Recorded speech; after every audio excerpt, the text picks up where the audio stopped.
Hi, HRN listeners. We're celebrating our 15th anniversary, and we have a really fun campaign and an ask for you. This 15th anniversary tour is aiming to bring you closer to unique food and music experiences in some of the most exciting cities in America. All the while, we're raising funds to support our work empowering the next generation of food systems storytellers through our fellowship programs. Here's how it works. Donate to HRN and be entered into a raffle in the city of your choice to win a dinner for two at a noteworthy restaurant and tickets for two to a concert at a prominent local venue. We have incredible partners in New York, Los Angeles, Philadelphia, Nashville, Las Vegas, Charleston, Asheville, and Ardmore, Pennsylvania, who have donated a meal for two and two tickets to a concert of the winner's choice. And all donations help fund our fellowship programs, where we're helping to build essential workforce readiness skills and food system storytelling skills. Check out heritageradionetwork.org/15 to donate and enter to win today. That's heritageradionetwork.org/15. Thank you.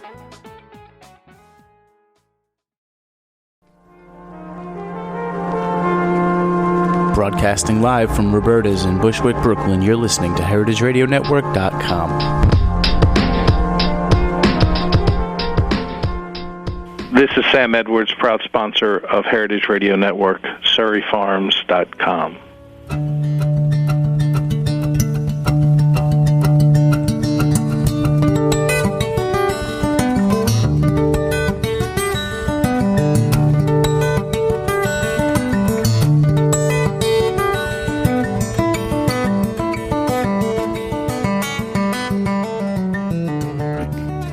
Well, hello. This is Dorothy Cann Hamilton, and this is Chef's Story, brought to you every Wednesday at noon from beautiful Roberta's in downtown Bushwick, Brooklyn.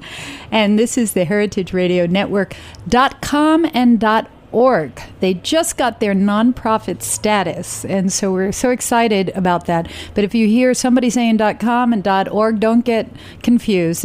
Both work on the internet. So today, let's get to it. I have one of the most exciting chefs cooking anywhere in the world today, Floyd Cardoz. You probably know him because he won Top Chef Masters. He wasn't just on Top Chef Masters, he won Top Chef Masters in 2011.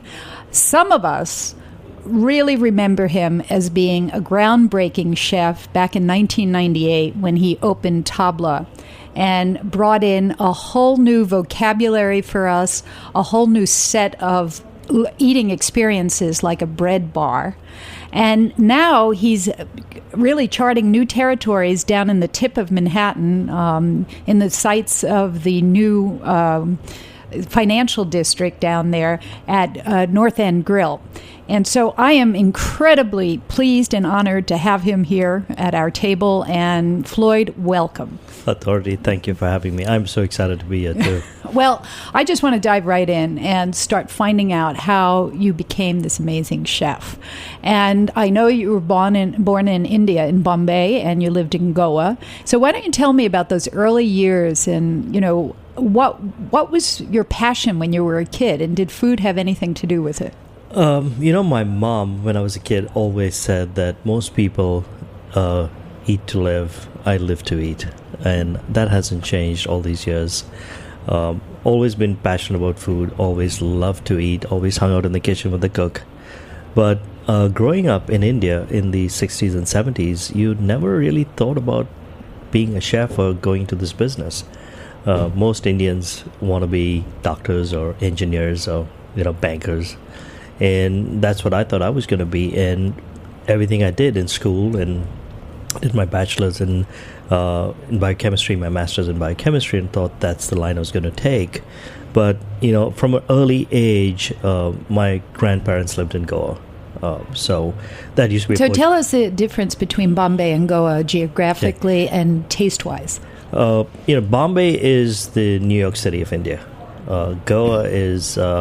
what would I call it? It's very different. We call it the paradise. It used to be a Portuguese colony. So the food, in India, the food is very regional. Like in Italy, like in Spain. It doesn't cross over. So if you're in, say, Goa, if you're in New Delhi, or you're in Bangalore, or in Calcutta, or wherever you may be, the food is of that region. Bombay got the food from all the regions because that's where all the immigrants went from India. Oh. So you left Goa, you left Delhi, you left Haryana, you left Kashmir. Wherever you were, you'd leave and go to Bombay because, like London of old, the streets people thought were paved with gold because it was the capital of Bollywood, the financial capital. The British had the East India Company was based in Bombay too. So my father left Goa, went to England, studied in England, and my mother and father lived in Bombay. But the parents, my grandparents, all lived in Goa.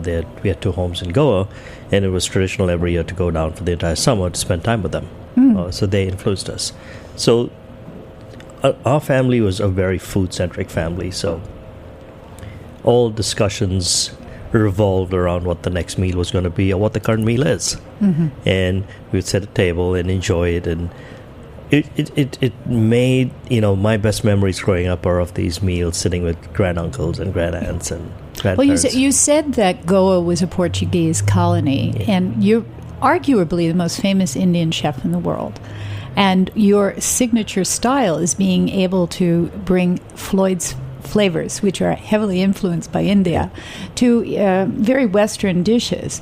And when you ate in Goa, was there Portuguese influence in the Indian food? Was that the first fusion Indian food that you saw? I think it was, and I don't really think that people in India at that point thought about it. And the food we ate at home too, we had a Goan cook. Dad was educated in England. So the food we'd make was very fusion, if you will, because we'd have spice and everything. Everything had a lot of flavor to it, but we'd make English stews, or we'd make a pasta dish.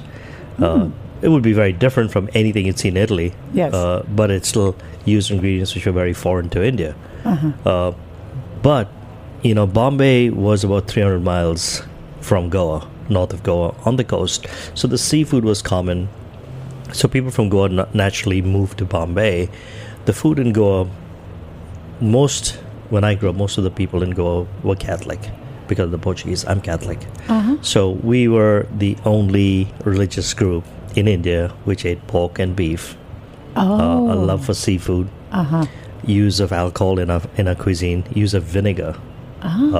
So, the Portuguese did bring vinegar to India. They also brought bread making.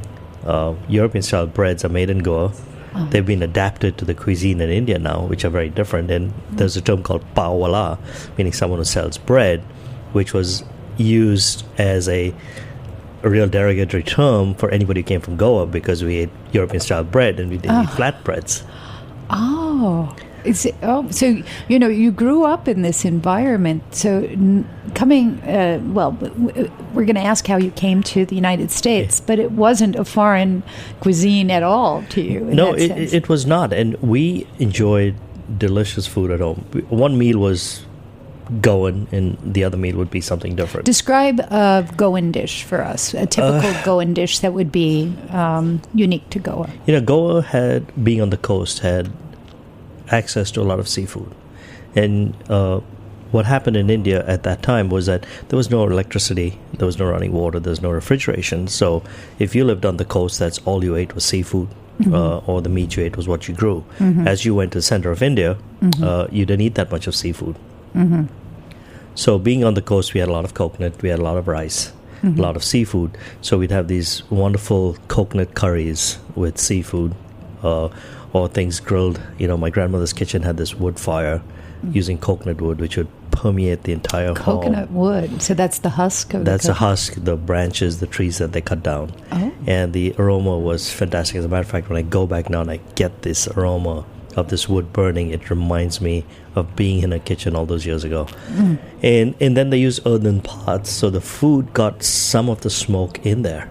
They'd use water that they draw from the well, which was in the backyard.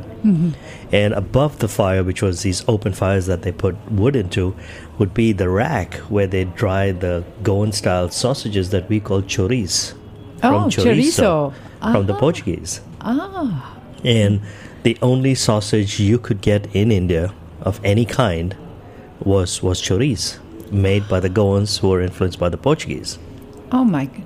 So you're truly a Mediterranean Indian. Yeah, we'd use olive oil in our food. We'd use bacalao, My grandmother's favorite dish was a dish of bacalhau, and she always spoke about it, what the Portuguese brought to India. And, using dry fish besides cod, but we'd use, all the other local fish that were dried, and we'd make curries from that.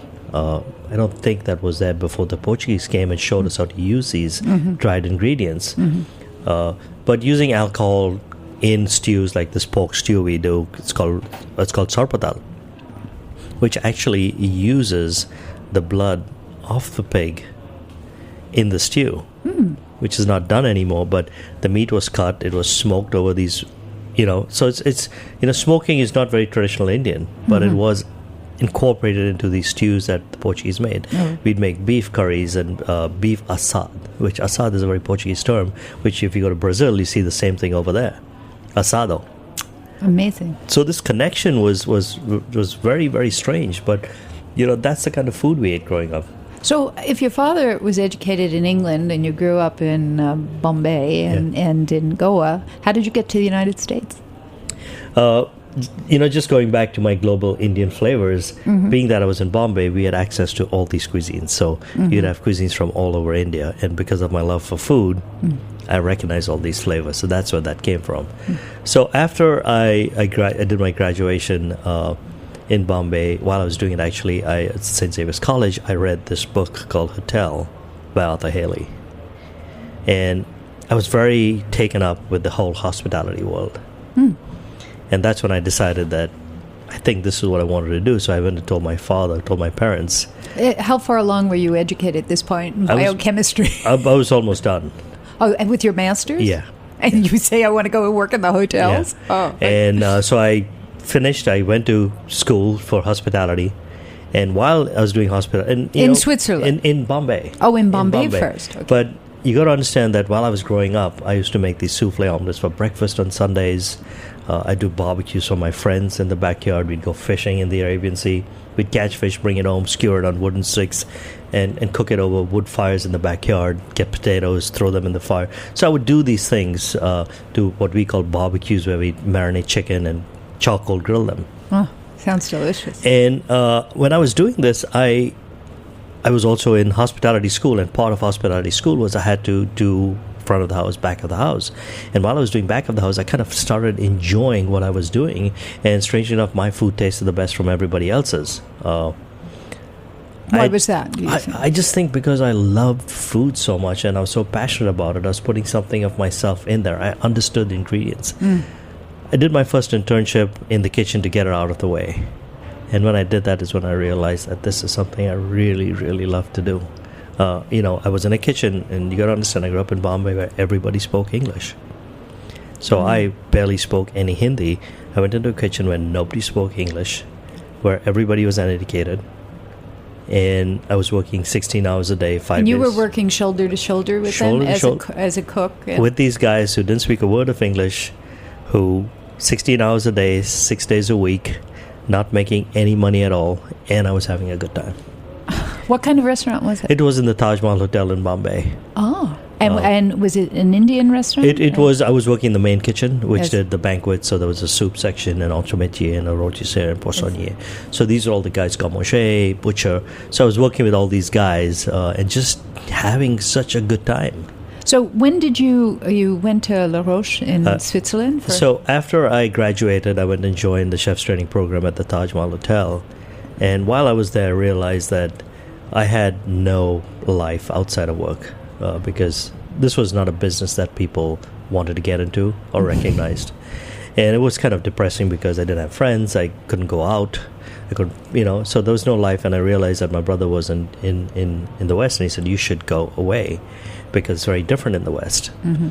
So that's when I decided to go to La Roche just to get out of India. So how long were you in Switzerland? I was in Switzerland for a year and a half. And what was that experience And it like? was, for me, it was eye-opening because you could go into any restaurant and no matter what you did, people didn't really care. What do you mean? It was, if you're a chef, that's great. If you pick up garbage, that's great. But as in India's class society at that time, we paid people to cook for us. Yes. In Europe, that wasn't there. It was in the chefs were paid well and the restaurants were great and it was celebrated. It was, and for me, that's when I realized that I cannot go back to India because this is what I want. Mm-hmm. I had to go back because I wanted to stay in Switzerland, didn't get a visa, went back to India, then I came in 89. 89 to the United States. And why did you choose the United States? My brother was getting married, and Here, and he sponsored me to come here.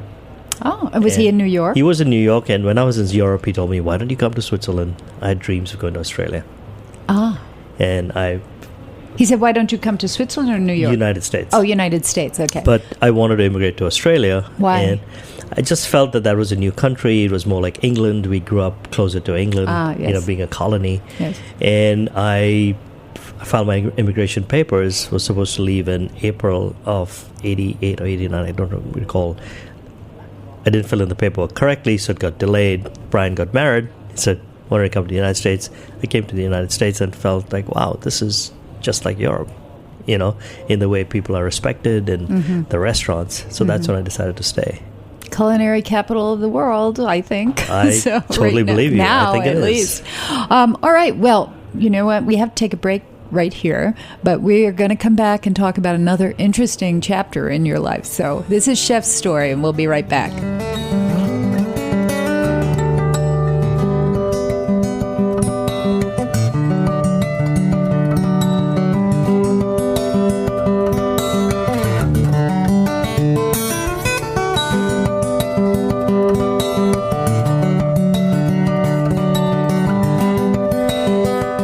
The following program was sponsored by S. Wallace Edwards and Sons.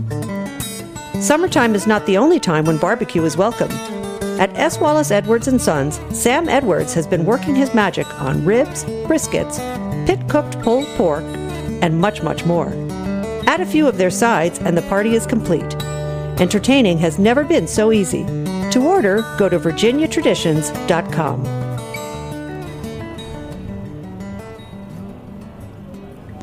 Well, welcome back. This is Dorothy Cann Hamilton, and you're listening to Chef's Story. And today I have one of the most dynamic chefs working today, not only in New York City, but I would say in the world. It's Floyd Cardoz. And you may know him from winning Top Chef Masters last year. But he's better known and been written up very much these days because he's opened a new restaurant called North End Grill, which we're going to talk about in a minute.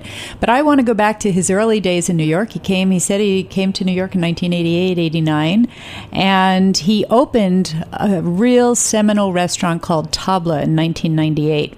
So, Floyd, can you tell us what happened between 1989 and before you opened Tabla? Who did you work for, and how did you get involved with Danny Meyer and the Union Square Hospitality Group?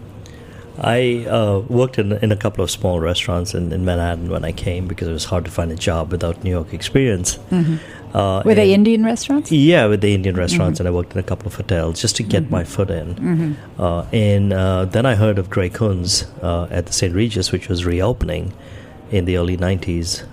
L'Espinasse. A restaurant called L'Espinasse. And my brother worked with Gray at the Peninsula Hotel. Oh, really? Yeah. So he made the connection, and with Gray's love for spices and Asian flavoring, it was a natural fit. So I joined L'Espinasse Fabulous when it first restaurant. opened. I worked there for 7 years.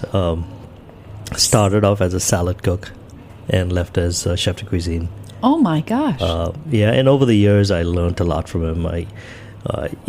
New York at that time was booming, and the restaurant, doing fine food, 3-star Michelin. And Gray had grown up in Switzerland and worked with Girardet, but had spent a lot of time in Asia, did he not? He grew up in Singapore. I think he grew up in his father Singapore. was based in Singapore and lived in Hong Kong.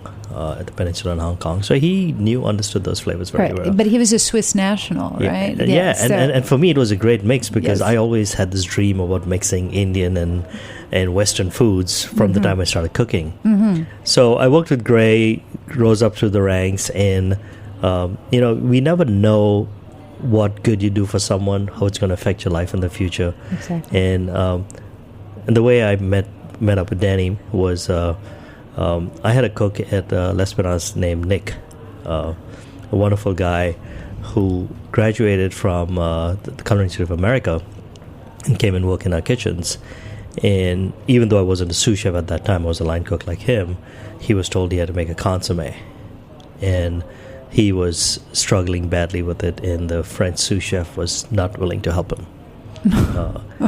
So when Nick was making this consommé and not succeeding, I said, Nick, let me show you how to make it, because I'd made them many times in India. And so I taught Nick how to make a consommé from scratch, and told him what the pitfalls for and what he needed to do and what to look out for. And this is what you do to make it better, not so good. And you know, he never forgot that. After 2 years, he left and joined Gramercy Tavern as a line cook, and he went through the ranks and became a sous chef at Gramercy Tavern in the front room when Tom was there. He heard that Danny Meyer and his partners had found this space on Madison Square Park, and they wanted to do something with Indian food.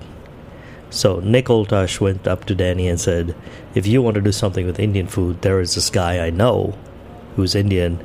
You shouldn't open a restaurant with Indian food without talking to him. That was the executive sous chef at that time. He's the executive sous chef at L'Espinasse, and you'd be making a huge mistake if you don't talk to him. Wow. So I thought, perhaps you knew Danny some other way, but it was truly, what a great story. And then I got a call from Danny's office saying he wanted to meet up with me. Would you be interested in talking to him? So what was that like, your first meeting with Danny Meyer? Because he was legendary even back then. My first meeting with Danny was in the basement of Gramercy Tavern in his corner office. And I was working mornings that month, that my schedule was morning. So I told him I could meet him till like 8:30 or 9 in the evening. As the AM sous chef, you'd go in at 6 and you wouldn't leave till 7 or 8.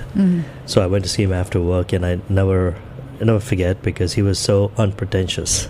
And his office was, like every person's office. The stuff, there was menus and there was baseball memorabilia everywhere. I still hadn't gotten to baseball at that point in time, but I still remember that. And it was a very good conversation we had. For an hour, one-on-one. Did he talk food? Did he talk hospitality? What did he talk? I think he was just trying to figure out who I was, because I think we believe in our company that you have to be what we call a 51%er. What does that mean? That means that your technical abilities should form 49% of who you are, and 51% is your niceness factor. That is something you can't teach people. You can't fake that. That's Either true. you have it or you don't. And if you have it, then you can be a great person for hospitality, because you want people to be happy, because you care. And caring is not something you can teach someone. It comes from your upbringing, from the day you were born to what your parents teach you. Do you remember any of those questions he asked you just to find that nice factor? One of the things he asked me that I'll never forget was he asked me what my strengths and weaknesses were.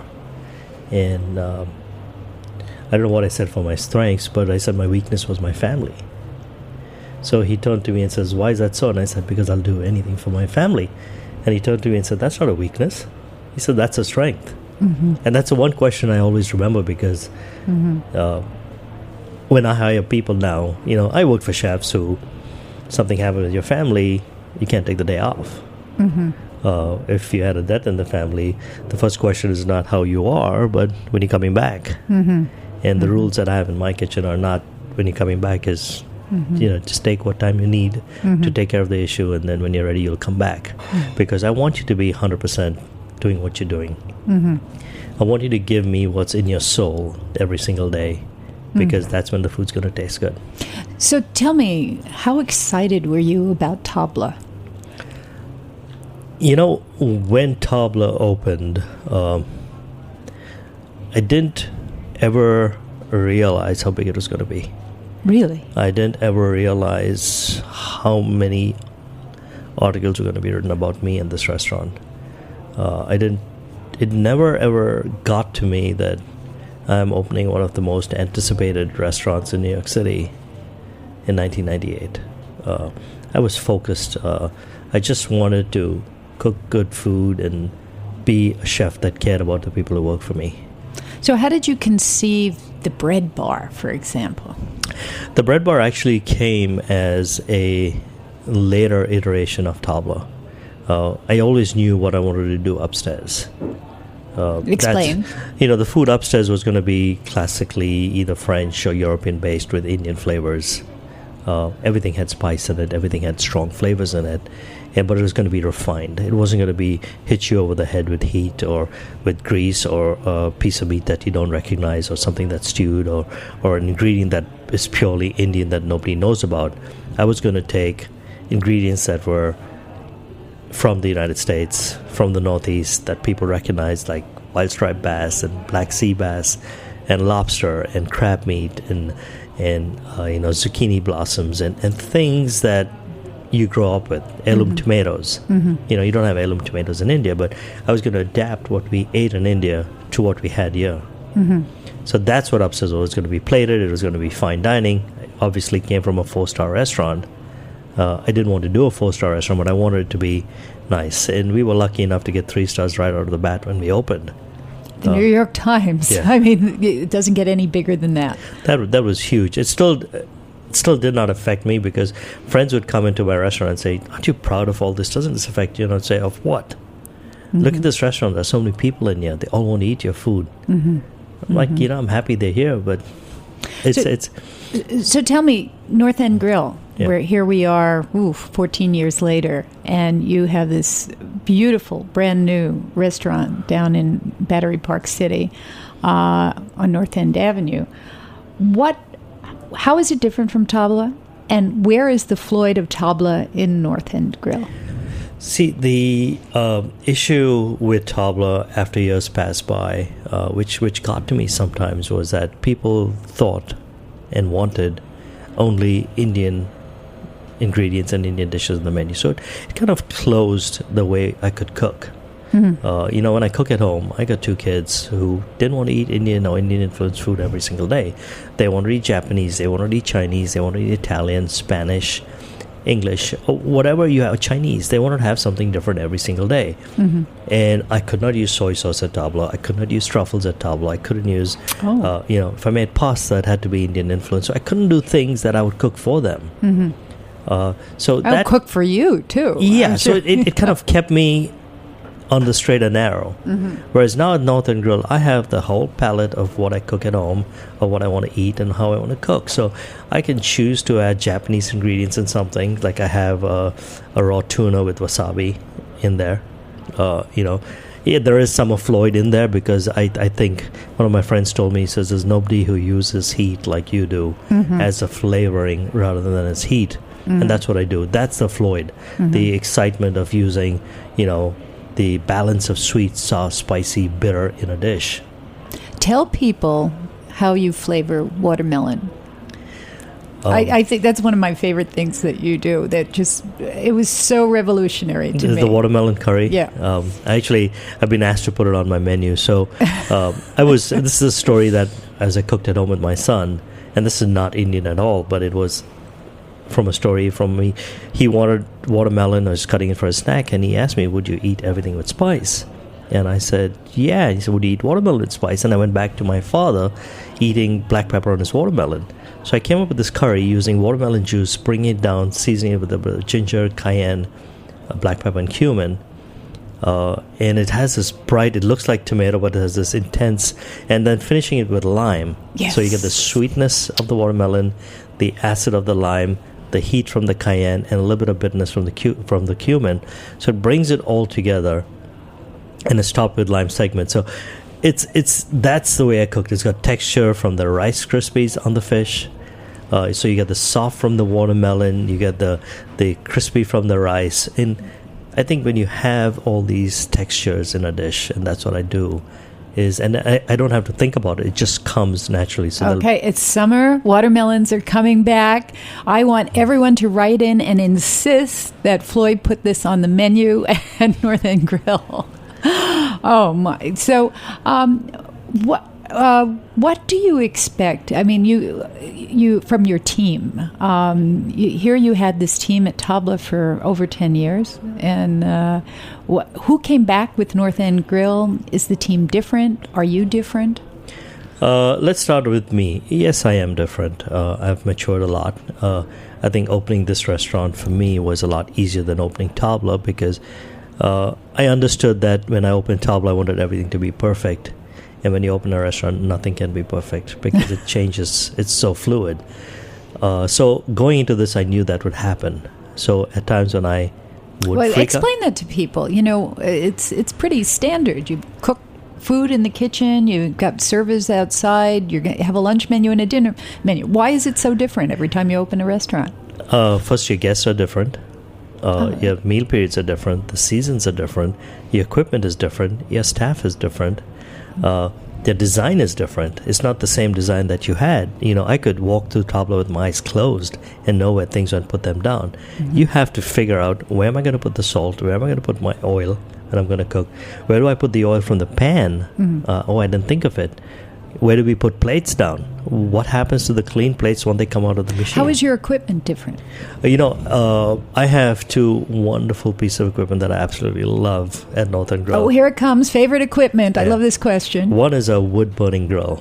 That's what's so interesting about a wood burner. A lot of people have. The interesting part about this wood-burning grill is that I have two wheels on the grills, the two grills that I can lower and raise the grilling surface, so it's not always at one temperature. Oh.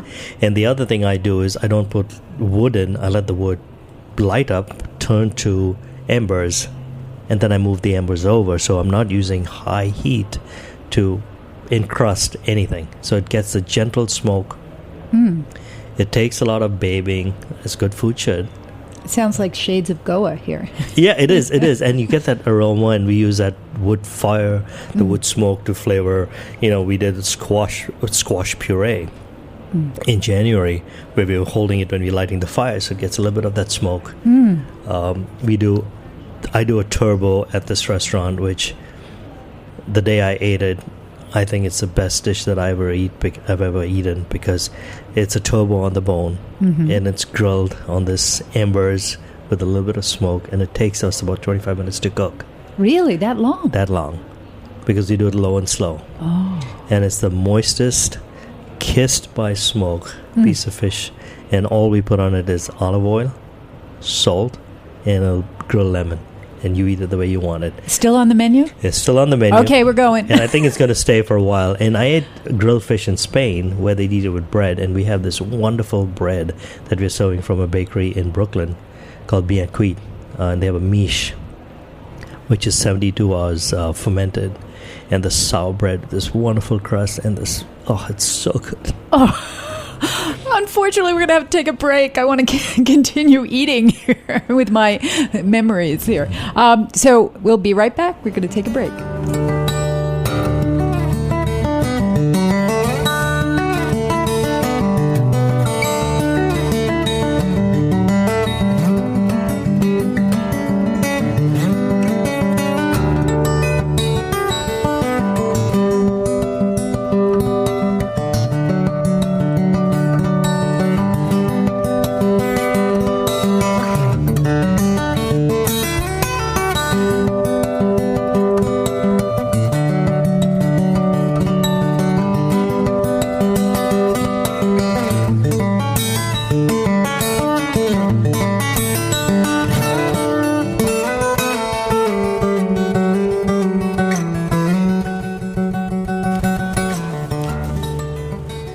Okay, so we're back again. This is Dorothy Cann Hamilton, and you're listening to Chef Story on heritageradionetwork.com or .org. And today's guest is Floyd Cardoz of North End Grill, and many people know him from Tabla, the executive chef, the opening chef, and also the winner of Top Chef Masters last year in 2011, which we're going to talk about a little later in the program. But Floyd, we were talking about equipment and extraordinary pieces that you have in your new restaurant, North End Grill. Any other pieces that you want to tell us about? There is this we have two more of these. It's called the Jasper oven. Jasper. And it is originally from Spain. And Michael Romano, when he went to Europe, he saw them and he said, "You got to put this in your restaurant." And I'm like, okay, someone else is telling me to get this piece of equipment. Now, Michael's a chef, and he was at Union Square Cafe for many years. Many years. Yeah. He's a partner in the company, and he's very talented. But, we all are chefs. We have our own opinions. And Michael said, research this. It's really good. So I researched it, and it's made in the United States now by Woodstone Corporation in Washington State. What's so special about it? It's a charcoal grill oven. So it's a totally enclosed piece of equipment where you put charcoal in and you light it. And it has a door and it has 2 shelves, grill shelves. So we do pizzas in there, we do vegetables in there, but you put charcoal in once. And it reminds me pretty much of a tandoori oven, being that you have to control the heat with the 2 vents. You can't let it burn and leave the vents open because it'll burn out eventually. And you don't want to put charcoal in the middle of service because it gets that unburned charcoal flavor. So you have to play with it, which is what we figured out. But the reason I chose this piece, there was a place in Virginia where they told me, when I called the company, said, why don't you go and play with it? I said, I don't know what it is. I'd love to go and see it. And I went there, and the first thing I see is this oven is roaring at 900 degrees. And they put something in there, and it comes out as charcoal, totally burnt. And I told these guys, I said, I think you guys are using this wrong. Let me show you how I think this could work. So we shut the dampers down, we cut the oxygen out, and dropped the temperature down. And I cooked a fillet of black sea bass in that. I didn't know how it was going to react. It was the first time I was working it. And I was blown away at how moist it turned out. What caused that? The oven is totally enclosed, so the moisture stays inside. So it's almost like a convection steam combi kind of thing. So whatever steam comes out stays in. It's not a dry heat.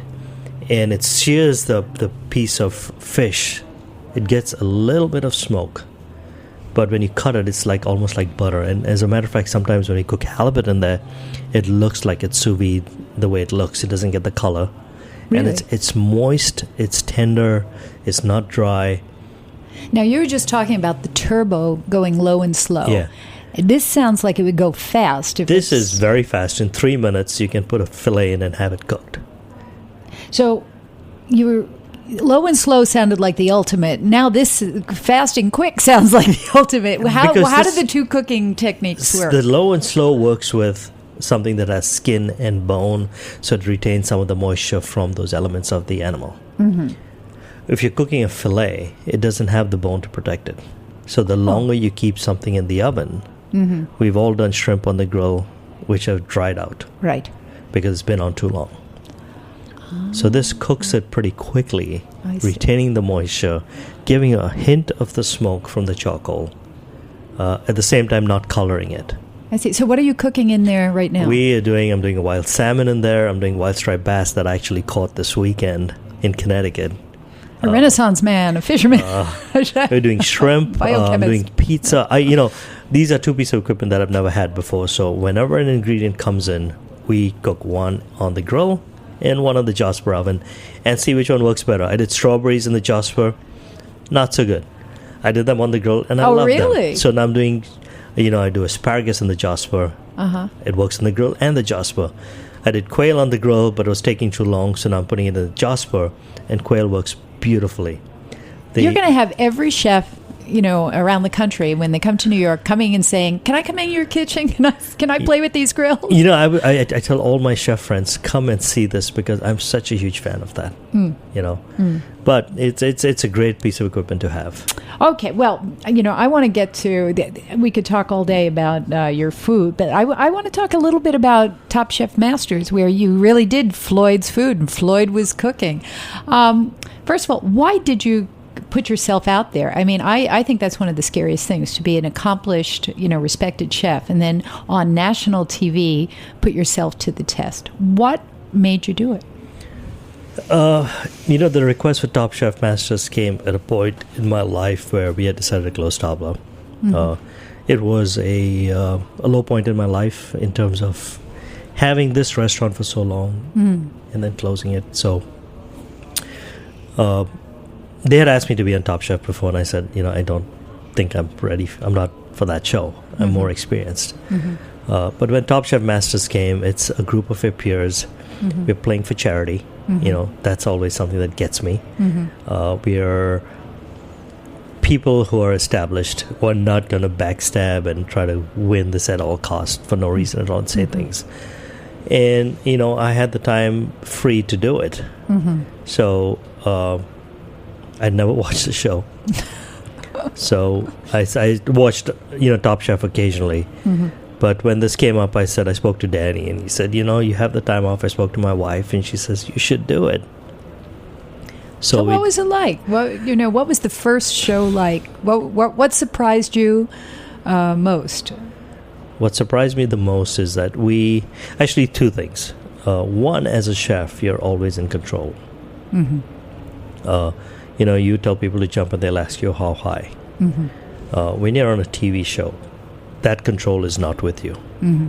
So you are at the mercy of the producers because they understand TV. You don't. Mm-hmm.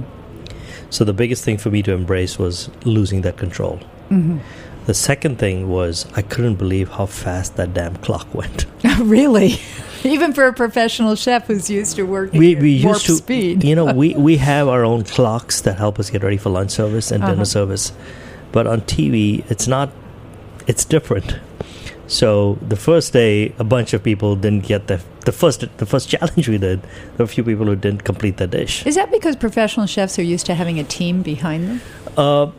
Yes and no. We just weren't aware of how fast the clock went. I think that was the biggest thing. Nobody realized how fast the clock went because we didn't go get plates.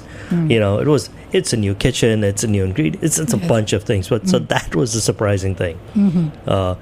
But getting to see, I was cooking side by Tracy Desjardins, seeing what an amazing chef she is. Mm-hmm. I always knew she was, but just watching her work, that to me was the prize in doing the show. Watching Mary Sue, watching John Currents, watching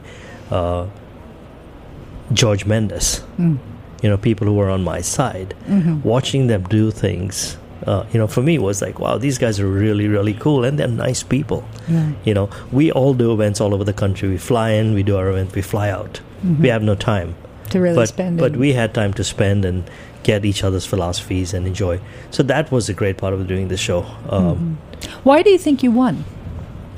I was asked that question a lot before the show, why I would win. And I think the reason I won was I said I'm a nice guy. I care for what I do, and that translates into my food. But you just said that all the other people were really nice too. They were too, and for me it was not about winning it. I never ever thought about winning it till the last episode when I was standing at the finals. Then I said, "Wow, what if I win?" I never ever thought that. I just wanted to be true to who I was, and that's what I did every single time. I didn't go out of who I was or what I was going to do because I wanted to be who I was. That has taken me to where I am today, and I don't want that to ever change. I care for food, I care for people, I care for my cooks tremendously. I care to make people happy. I want you to feel the passion I have every single day on that plate. It translates. It really does translate. You want that. Have you ever met a mean chef that was successful? I'd say in the early 80s, late 80s, a lot of the European chefs were mean. Yeah. A lot of them had to be mean because that's the system they came up with. And how has that changed? And why has it changed? I think your Union Square Hospitality Group really has a lot to do with it, but their philosophy. I also say it's with the chefs too because we were kind of tired. I was tired of being beaten up. I was tired of being unhappy. You can tell if someone's not happy cooking. The salt is not right. The pot is a little burnt. The color of the peas are a little yellow.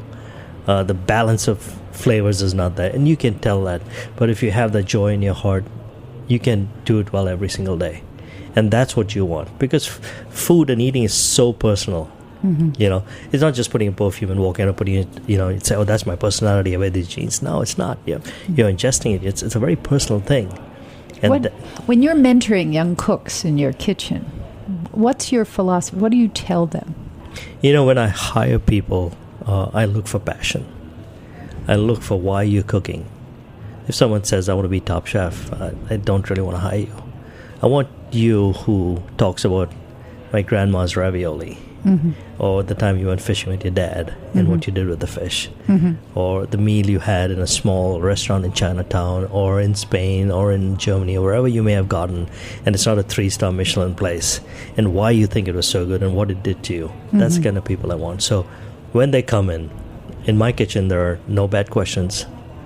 And most kitchens don't like mistakes. I'm the same. But if you do make a mistake, I'm not going to kill you. What I want you to do is I want you to learn from that mistake so you don't make it the next time and understand why it went wrong. So I'm always teaching people. Chefs have to be teachers. You have to teach. You have to tell them, why don't you want high heat? Why aren't you using tomatoes in the middle of winter? Why is this tomato broken in the middle of summer? Because we had a wet season. Little things like that which help you understand the flavors and get the most out of it. So talking about a flavor and a passion, because we don't have much time left. I have a passion right now for 10 weeks in this summer, and it's called 4-shoe lobster. And it comes from my grandfather's village up in Nova Scotia, and you're going to be using some. So tell me, how are you going to prepare the lobsters, and why are you going to use a 4-shoe lobster? I had the pleasure of going on a trip to 4-shoe Bay. I think that's what it's called. On this lobster trip with you, and I was blown away at how sweet those lobsters were. I've always been a fan of Nova Scotia lobsters, and people from Maine would always get on my case and say, what do you mean Nova Scotia's? I think because of the cold waters, it makes for a sweeter lobster. And the other thing is that the lobsters are kept in the water, and when they come down, they're not tanked, and you get them fresh. So they're very close to what they are in the ocean. They cook up incredibly sweet. So when I had them the first time, I couldn't believe they were better than any other Nova Scotia lobster I had. But the beauty of these lobsters is that I'm going to cook them in my grill.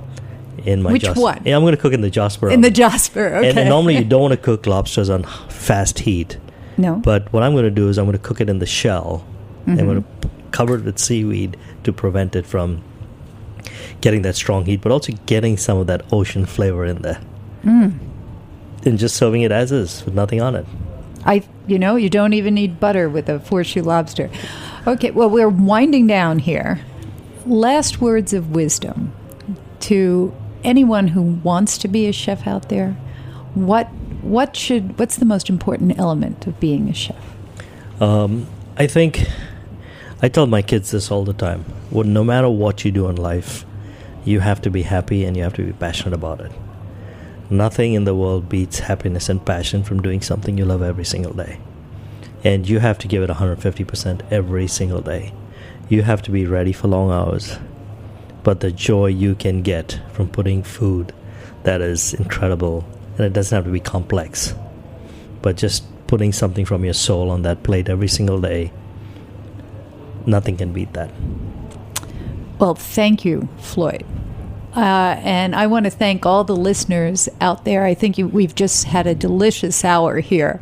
And this is Chef Story. I'm Dorothy Cann Hamilton. And I want to thank production assistants Heidi Tickle and Joe Sevier.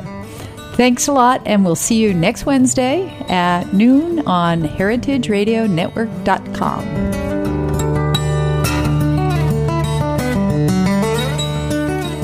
Thanks for listening to this program on the Heritage Radio Network. You can find all of our archived programs on heritageradionetwork.com, as well as a schedule of upcoming live shows.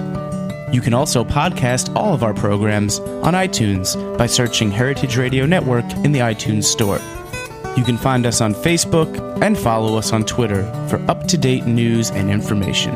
Thanks for listening.